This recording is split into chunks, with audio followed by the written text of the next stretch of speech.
Hello and welcome again to another wonderful session of Build Your Own Stand-Up Paddleboard. I'll be your host along with my co-host, Mr. Mike Karol. Make some noise. Okay, how y'all doing today? Mr. Mike Karol is the master glasser guy. He works for Stoke Surfboards. Today we'll be doing something, and it looks like fins. Alright. Whoa, look at that. We got a bunch of roving like there. That's 10 strips of roving tied in a knot in the end. All my patches, footballs, and whatnots. I got my fins tacked on. Small little beater resin underneath the base of each one of them. Then you saw I used some like modeling clay. You can use that if you have it available. Make sure you get all the residue off the board. Or you can use tape. Or if you got a hot glue gun, you can use that too, but make sure you clean it up because that stuff gets messy.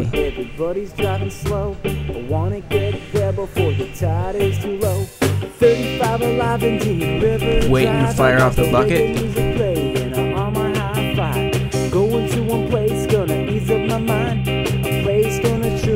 So what's this song about, Mike? Oh, this is surfing music that Oi made. Oh yeah. Some of our own renditions of surf rock style music.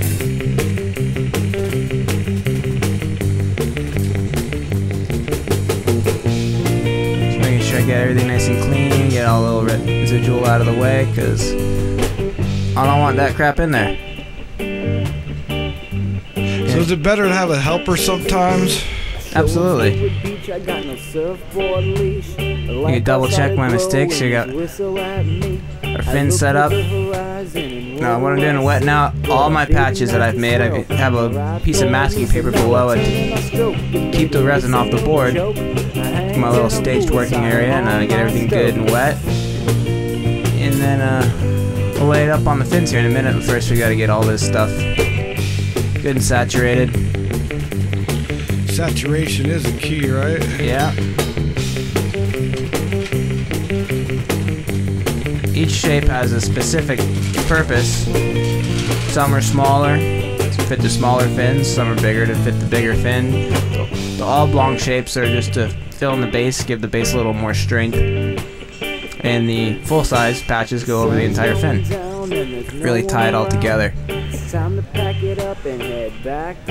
Alright, come on, get in there. We've got a couple of layers of glass there, and this stuff doesn't soak in so quickly. Sometimes you gotta push it in. You get everything wet around the working area. Baste up the fin, around the base of it.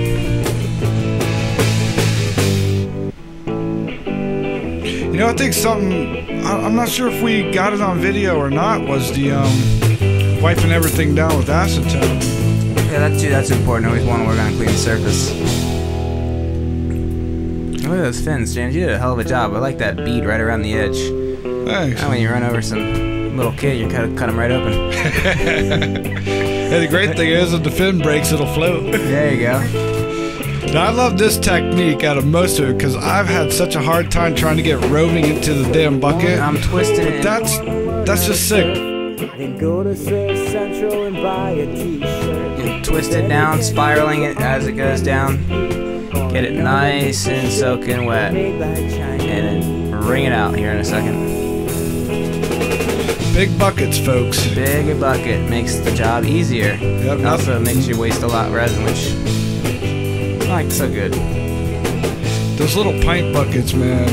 I think that's what I got, right? The little 12 ounces, or no, they're more than 12. 24 ounces, right? Most of the bucket, that right there is a half-gallon bucket, and then they come in quart and gallon size.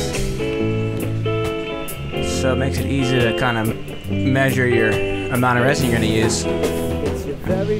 Now this is the roving part. This is the fill, the base of the fill, and I'm going to drag it up across the base of the fin. I got my handy dandy shears, and I'm going to cut it. Those aren't just handy dandy, they're badass. Yeah. Might be a little sharper. It shouldn't take you that long, but you know, I'm looking for the German guy to come around. I always say the German guys are the best scissor sharpeners. So we're gonna lay that up on both sides of the fins. I like to work from the opposite side because it helps me, you know, create tension and pull it against the fin. And the roving slides forward a little bit as you're cutting it, so you kind of calculate for it if you can. Like here, I'm gonna have a little bit of an issue. I'll just have to end up pulling it back a little bit more when I'm done. Ideally, you don't want to do that, but you know, stuff happens. I think the temperatures were pretty good for working for, you know, the length of time it took us to get this done. The temperatures that day were really nice. Yeah. And the hotter it gets, the harder it is to work. It's so hot right now that it's almost impossible to work. The resin doesn't cure properly. It's just too hot. You can't put too much catalyst in it because it goes off too soon. But if you don't put enough in, then it never really catalyzes properly. So it's kind of a predicament. You know, once you get above 90 degrees, it's just not worth working with the resin. It doesn't do what it's supposed to. It's not the best time. 72 degrees, low humidity is optimum. And we're still cutting away. This is tedious work, as you can see. Maybe got one more to do, and then we're gonna start putting the layup on it.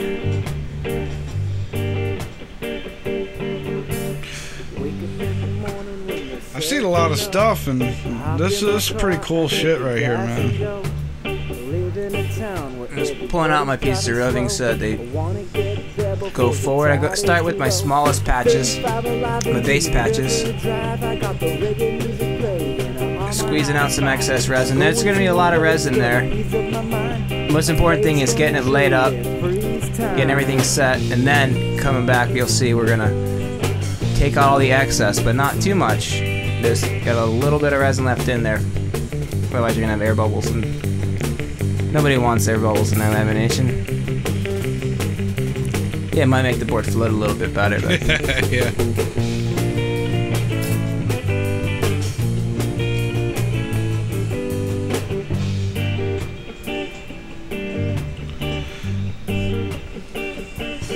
You know what's cool about all this video and this sequence? This is the whole sequence. I mean, it took this amount of time to do it, too. Oh, yeah?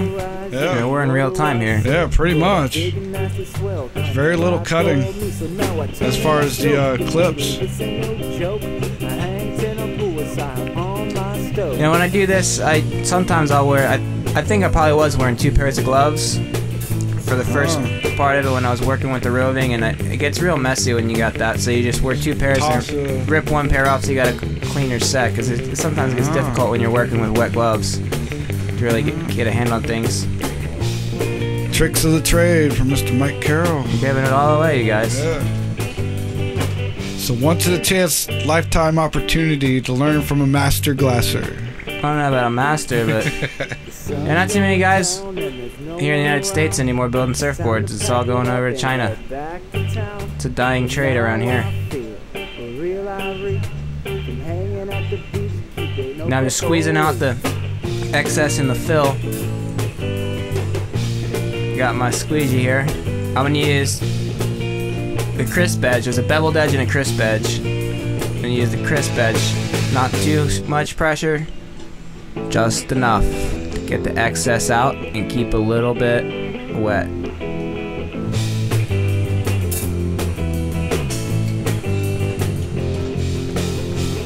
And the most important thing is always having a little bit of forethought, because the cleaner you can leave every step, the better the next step's gonna come out, and it all adds up in the end, the better the end product.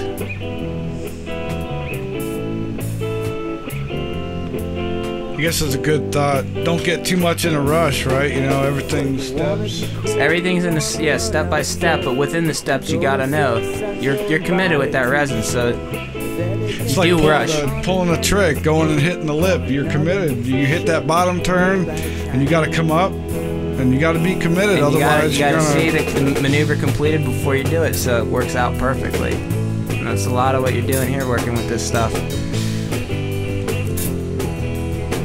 Oh, typically, I would have threw my scissors in the acetone bucket, but yeah, I think I remember getting sticky. they're starting to gel up on us. I think we're out of time. Oh, all right, lights out. We're getting thumbs down in the studio. They tell us to cut us off. All right, catch y'all later. Till next time, y'all. Peace. You already can throw big buckets of spray, but not from the lip coming off of the rail. Every time you stand up, you gotta